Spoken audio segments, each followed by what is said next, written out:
Is Southeast Asia being over-glamorized? I read recently on a Reddit post, somebody said they actually like Canada more than Thailand. And this applies for all the Southeast Asian countries, like Philippines, Vietnam, Cambodia, they're all included in there. So let's talk about it.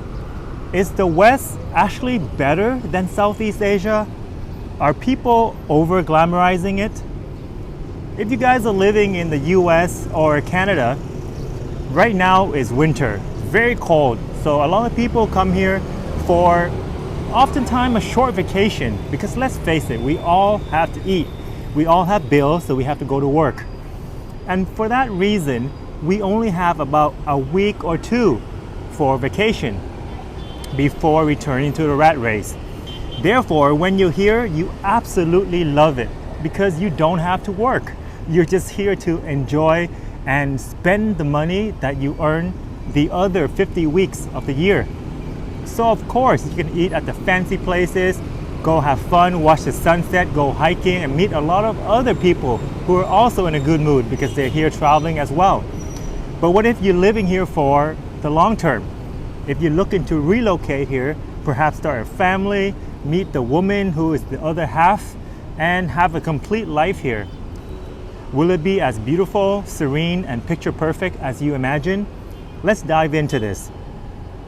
First of all, when you're meeting a woman here, she is looking to climb up the economic rank because what you earn in a week or two in your country, depending on what kind of profession you have, might be what she earns here in an entire year.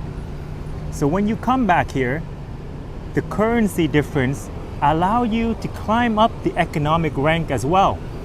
If you're an average person living a middle class lifestyle in the USA, somewhere in New York, Chicago, or LA perhaps, when you're coming back to a city like Phuket, Koh Phangan, or here in Saigon, Ho Chi Minh City, you automatically went up a few ranks.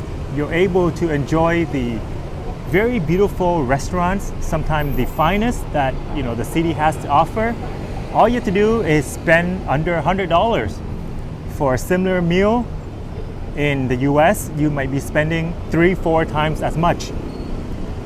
When people say money don't buy happiness, it's not entirely untrue because with a good amount of money, you can buy many things in life. And when you come here, with the increase in income spending potential and the climb in economic rank, of course, you're gonna feel blissful. And therefore, it contributes to the joy of living in Southeast Asia. Of course, on top of that, you have nice people and good weather and good food is gonna help as well. The other thing you need to consider is fresh air. So I live in Toronto, Canada, and whenever I read the IQ Air ranking, it's always in the green, which is the best. Oftentimes it's 16, 25, around there. But if you're living in a big city here in Southeast Asia, like Bangkok, Saigon, Manila, the reading is going to be consistently over 70, sometimes over 120. So air quality, depends on where you come from, it's going to be better in the West.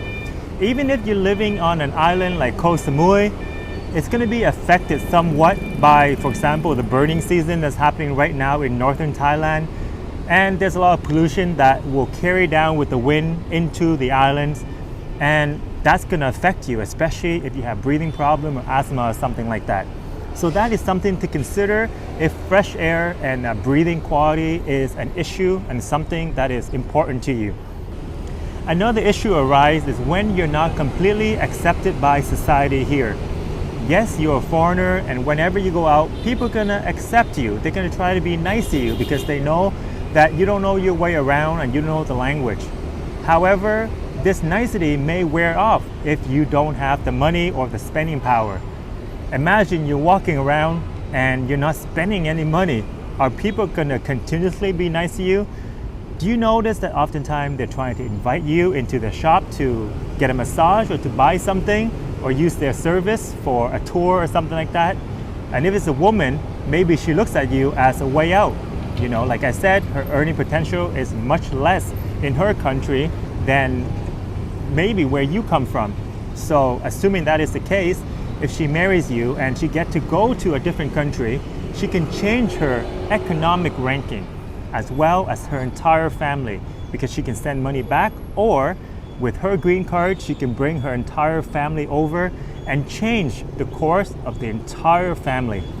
So you need to consider this fact that if you don't have the money, meanwhile you don't know the language and the culture, will the people treat you as nice? Will the woman still love you as purely as she does right now? Just try it. Withdraw a little bit of money. Don't bring her out to those fancy restaurants. Stop buying her the Gucci and LV bags. Stop staying in 4 or 5 stars hotels, and see if she would draw attention and love and even the intimacy from you. The next aspect you need to consider is road safety. Here in Southeast Asia, yes, there are rules on the road, but oftentimes it's just a guideline. People will drive around it. Sometimes they're going the wrong direction, driving too fast, or under the influence. This is not everybody, of course, and now in Saigon, they're becoming tighter, stricter on the rules. So it's getting better. However, if you look at the accident rate in Southeast Asia, it's going to be higher than it is in the West. For example, in Vancouver, where the Redditor came from. So if you like driving around in the city and exploring on your scooter, this is a factor you need to consider. Even if you like walking around, sometimes scooters and cars are driving around randomly that you don't know if they're going to climb the curb or they're going the wrong way and you just happen to be in the wrong place at the wrong time. Another thing is the food.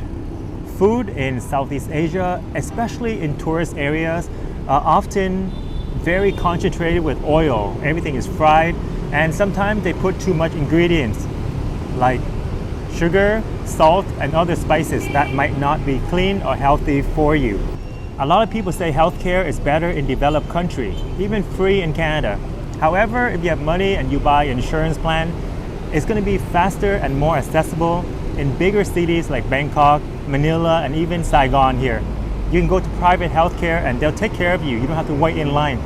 In Canada, sometimes to get an appointment with a specialist, you have to wait for months. And you have to keep visiting your family doctor in order to get a recommendation to see a specialist.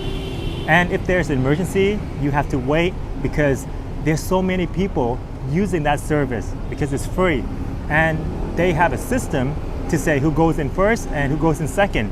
Even if you have a lot of money and you think that your case is urgent, if they don't think so, you have to sit there in the waiting room. Recently, I read an article where a guy, there's some problem that happened to him and he waited for 6 hours or so at the hospital and there was no care, so he decided to give up and go home.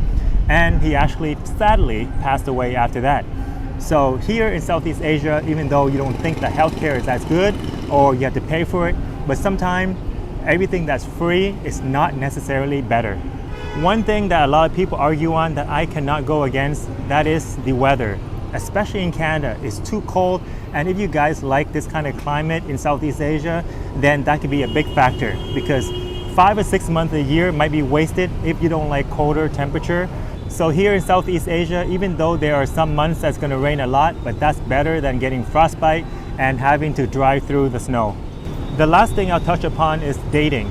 If you're here in Southeast Asia and you're a foreigner, don't know how to speak the language, then you're only able to access a certain type of woman. The type of women that are more open to the culture in the West. Perhaps they dated some local men, they have heartbreak, they went through a very difficult time, and now they are more hardened, more masculine, and they're seeking for a different experience. So therefore, they go to the foreign men, thinking that it's going to give them some kind of relief from the emotional distress that the local men have caused them. But this baggage will cause a little strain in your relationship as well. So if you're okay with dating women that are only accessible to foreign men, then Southeast Asia might be for you. They may be young, they may be pretty, but perhaps they are not as traditional as other women that the local men have access to. Because think about it, where are you going to go to meet this type of woman anyways? Oftentimes people that get to know each other, get married, have a happy life together, and they understand each other to a deep level. Oftentimes they grew up together, went to the same school, or worked in the same company. So these women will usually be picked up by the local men. Think about it. A lot of time you go to Vietnam or Thailand, Philippines, and you meet a woman, it's usually at a park somewhere in the street, a clubbing district, online, or maybe you're referred by another girl that you met at a club. So is this woman good for you in the long run? And what type of woman is she if she is in these type of environment? So make sure you know where she hangs out at, what kind of friends she have, and the people closest to her, because this is going to determine her thinking, and her thinking will lead to her actions, and this will affect your future life if you're going to marry her. So what do you think? Will you move to Southeast Asia and have access to women that speak English and that have been exposed to other foreign men? Or will you live in Canada, US, and be exposed to the cold as well as the high cost of living? A lot of people have suggested a 50-50 split, whereas the winter they'll move back here, and when the weather is better they'll move back into the west.